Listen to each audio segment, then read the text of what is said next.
ముఖ్యంగా ఏంటంటే ఇప్పుడున్న పరిస్థితిలో కష్టమైన పరిస్థితిలో కూడా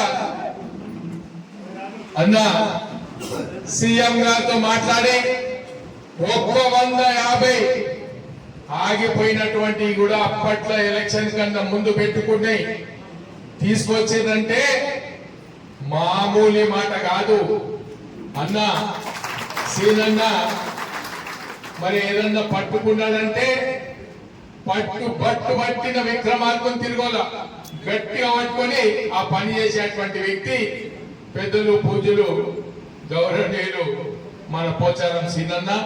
మరి వేదికపై చాలా మంది ఉన్నారు, అందరి పేర్లు తీసుకుంటే లేట్ అయితే కాబట్టి వేదికపై ఉన్నటువంటి పెద్దలందరికీ మరి వేదికపై ముందున్నటువంటి నాయకులకు మరి సీఎం రిలీఫ్ ఫండ్ చెక్కులు తీసుకోవడానికి వచ్చినటువంటి వ్యక్తులకు అందరికి కూడా నా నమస్కారాలు తెలుపుతూ, ముఖ్యంగా ఈ కాన్స్టిట్యుయెన్సీ డెవలప్ కావాలంటే తప్పని పరిస్థితిలో కొంతమంది ఏదో మాట్లాడుతున్నారు కానీ స్వార్థం అనేది ఎంతో కొంత ప్రతి వ్యక్తికి ఉంటది. నాకుండే పని చిన్నదున్నా బరబ్బర్ చేపించుకుంటాం ప్రభుత్వంలో ఉన్నా కాబట్టి. దాంతో పాటు ప్రజల పని చేపిస్తూ నిరంతరం కృషి చేస్తూ ప్రజల వెంట ఉంటూ పనిచేస్తున్నటువంటి వ్యక్తి. మేము కూడా ఇంకా ఏజ్ అంత పెద్ద కాకుండా మేమంత పొద్దున లేవాలంటే ఇంత పొద్దున వచ్చిందా అని విసుక్కునేటువంటి ఏజ్ లో మరి పొద్దున 5 గంటలకు లేచి ఇక హైదరాబాద్ రేపు అసెంబ్లీ ఉంది రాత్రికే వెళ్తారు. అంటే ఆయనకున్న ఓపిక భగవంతుడు ఆయనకి ఎంతో ఓపిక ఇచ్చిందంటే ఇక నేను అనుకుంటా ఏ మానవుడికి ఇయ్యలేనంత ఓపిక ఆయనకి ఇచ్చిండు. మరి ఆ ఓపికను ఈ కాన్స్టిట్యుయెన్సీకి అందరికి ధారపోస్తూ ఇవాళ కొంతమంది మాట్లాడుతున్నారు, వాళ్ళ విజ్ఞప్తికి వదిలిపెడదాం. వాళ్ళు టూరిస్టులు హైదరాబాద్ లో ఉండి ఎప్పుడో ఒకసారి వచ్చి ఏదో ముఖం చూపించి పోయిపోరు. నిరంతరం లోకల్ గా ఉండి పనిచేసే వ్యక్తులం మేమిద్దరం. టూరిస్టులు వస్తుంటారు పోతుంటారు.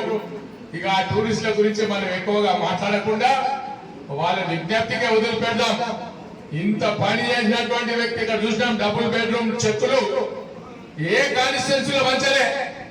సీఎం గారికి స్పెషల్ గా సీనన్న ఇంటికి రాగానే అడిగిండు, అన్నా నాకు ఏ కోరిక లేదు, ఒకటే కోరిక, మా దగ్గర డబుల్ బెడ్రూమ్ చాలా ఇప్పించిన వాళ్ళ బిల్లు పెండింగ్ ఉన్నాయి, మరి ఆ బిల్లు ఇప్పించాలంటే సంతకం ముందు పెట్టిండు. అవి కూడా మంచినాం. ఇప్పుడు కొంతమందికి ఈర్ష, ఇన్ని తీసుకొస్తుండు ఇన్ని పంచుతుండు, మళ్ళా మంచి పేరు వస్తుంది, రేపు ఆయనకే జైలు కొట్టే పరిస్థితి ఉన్నది కాబట్టి జైలు కొట్టే పరిస్థితి ఉంది కాబట్టి వాళ్ళకి ఈర్షతో మాట్లాడుతున్నారు. కానీ వాళ్ళతో ఏం అయ్యేది లేదు, ఏ పోయేది లేదు. ఒక్కరు కూడా మరి ఎమ్మెల్యే స్థాయికి ఎదిగిన వ్యక్తులు లేరు. ఇక అక్కడి నుంచి వచ్చినటువంటి వ్యక్తి పూజకు పనికిరాని పువ్వు అంటే ఆ ఊర్లోనే పనికిరానటువంటి వ్యక్తి ఈ ఊర్లో పనిచేస్తారా? ఆ ఊర్లో ఎంత మందికి ఎన్ని ఇబ్బందులు పెట్టిందంటే వెళ్ళాలని పోతే తెలుస్తుంది ఆ వ్యక్తి ఎటువంటి వాళ్ళు. ఇక అందరి దగ్గర డబ్బులు వసూలు చేసి ఇక అంతా కలెక్షన్ చేసే కార్యక్రమం ఉంటది కాబట్టి మామూలు ఎవరు పేరు పెట్టలేదు. ఈ రోజు దాకా ఒక్క రూపాయి కూడా ఆశించకుండా మేము పనిచేస్తూ వస్తున్నాం. ఇక దాని వెనుక ఎవడో ఏదో చెప్తే ఏదో మాట్లాడుతుంటే దానికి మనకు అవసరం లేదు. కానీ ఈ రోజు ఇంతమంది వచ్చారు, మరి అందరికి కూడా 180 మందికి మరి సీఎం రిలీఫ్ ఫండ్ అందించి ఎంత ఓపిక కావాలా అవన్నీ లెటర్స్ తీసుకొని వచ్చి అవన్నీ బిల్స్ తీసుకొస్తే దానికి ఏమేమి తక్కువ ఉంటే పూర్తి చేపించి సబ్మిట్ చేసి మీకు డబ్బులు ఇప్పిస్తుందంటే మామూలు మాట కాదు. ఆ ఓపిక అయితే మాకు లేదు, కానీ తనకు ఆ ఓపిక ఉంది. ప్రతి ఒక్కరిని ఏ ఊర్లో పోతే ఈ ఊర్లో వాళ్ళు అప్లై చేసుకున్నారో నోటికి చెప్పేటువంటి వ్యక్తి. ఇక అంత ఓపిక అయితే మాకు లేదు, కానీ తనకు ఓపిక భగవంతుడు ప్రసాదించినందుకు నేను సంతోషపడుతూ మరి కాలాతీతమైంది.